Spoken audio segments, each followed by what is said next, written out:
এখানে আমি তরকারি কলা দিয়ে নতুন একটা রান্না করব। বাটিতে আমি তেল দিছি, গরম হয়ে গেছে। কাঁচামরিচ দিলাম, পেঁয়াজ কুচি। আর এই রান্নাটা একদম সম্পূর্ণ নতুন আমাদের কাছে, কারণ আমি এর আগে এরকম কোনো খাবার খাইনি। আর এটা খালামণির বাসায় এসে রান্না করা হচ্ছে। খালামণি বললো এই জন্য প্রথমে বাটিতে তেল গরম করে সেটার ভেতরে আম্মু পেঁয়াজ মরিচ দিয়ে ভেজে নিচ্ছে। আর এখানে আমার হাতে আছে তিলের পেস্ট। আর এটার মেন যে জিনিসটা সেটা হচ্ছে চিংড়ি। আর এই চিংড়িগুলো এখানে ধুয়ে রাখা হয়েছে। আর এটা হচ্ছে তরকারি কাঁচা কলা, যেটাকে একটু আগেই খালামণি হলুদ দিয়ে ধুয়ে নিয়ে আসছে। আর এটাকে হলুদ দিয়ে ধোয়া হয়। এই যে এখন এটা রান্না করবে, এই জন্য বাটির ভিতরে ময় মশলার ভিতরে আম্মু তেজপাতা গুলো দিয়ে দিল। এটাকে এখন ভালোভাবে নাড়াচাড়া করবে। আজকে আমি তরকারি কলা দিয়ে চিংড়ি মাছ আর তিল দিয়ে রান্না করব। জানি না এটার নাম কি দিব, তা আমি ভাবতেছি আজকে এই তরকারির নাম দিব যে চিংড়ি তরকারি কলা। কিন্তু গাইস, এই নামটা একদম মোটেও তরকারির সাথে মিল খাচ্ছে না, কারণ তরকারির ভিতরে থাকতেছে তিল, কলা আর চিংড়ি। তা এটা কোনো নাম হলো? তা আপনারা এই তরকারি ভালো কোনো একটা নাম দিয়ে দেন, যেটা শুনলে মানুষ মনে করবে কত টেস্টি খাবার, সবাই রান্না করে খাবে। হ্যাঁ, আর দিয়ে না। আর এখানে গরম মশলা না জিরা, এখানে একটু জিরের গুঁড়ে দিলাম। চিংড়ি মাছটা এখন দিবা? এই দাঁড়াও, আগে সবকিছু দিয়ে দিই। দিলাম। আর এখন কড়াইয়ের ভেতরে আম্মু সম্পূর্ণ যত ময় মশলা লাগে সবকিছু দিয়ে দিচ্ছে। দিয়ে এটাকে এখন ভালোভাবে নাড়াচাড়া করতেছে।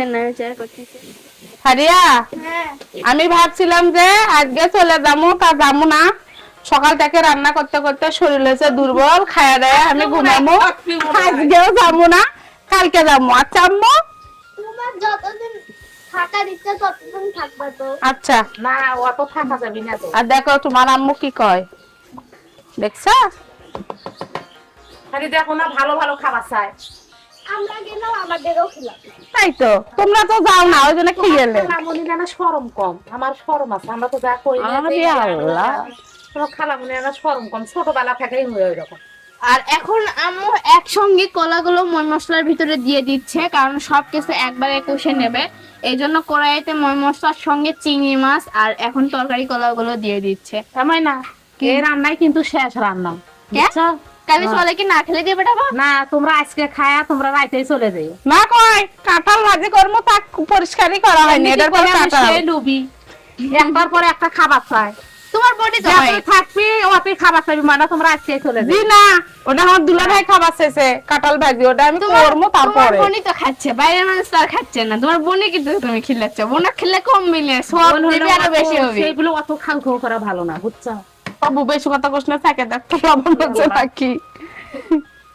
হ্যাঁ, সামান্য একটু লাগবে মনে হয়। সামান্য।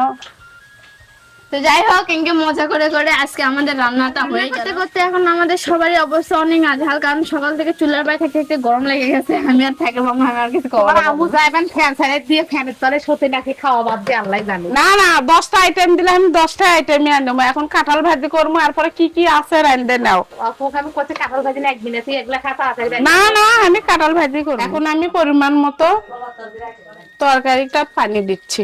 এখন ঢাকনা দিয়ে ঢেকে দিলাম, অপেক্ষা করতেছি তরকারি হওয়া পর্যন্ত। ফাইনালি আমার কলা চিংড়িটা রান্না হয়ে গেল। কড়াই থেকে আমি নেমে নিলাম।